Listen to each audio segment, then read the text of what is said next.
مرحبا حبايبي. اليوم تمرد على الإعلامي ياسر سامي. ياسر سامي يقول ما أصبح أنا إعلامية ولا شاعرة ولا فنانة ولا مذيعة. أوكي.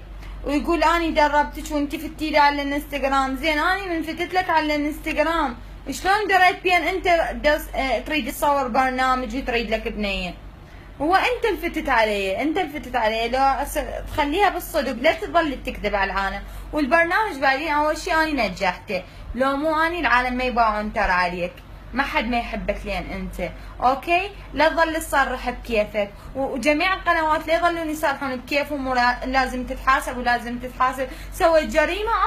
اني ما سويت جريمه، مجرد سويت مقلب اني صديقاتي. ليش حارقين قلوبكم؟ شنو ماتوا وراي العالم؟ ماتوا وراي مثلا؟ ما حد ما مات وراي، عادي ترحموا لي، اكو ناس ترحموا لي، اكو ناس غطوا علي، عادي اتشرف.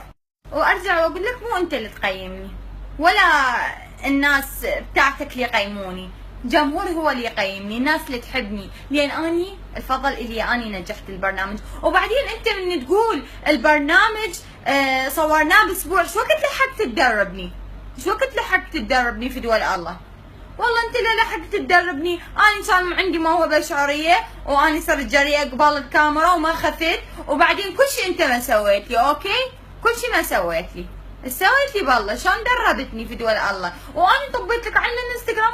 كافي كذب، كافي تكذب، كافي تشوه صورتك قبال العالم. ترى عيب والله، انت اعلامي ومعروف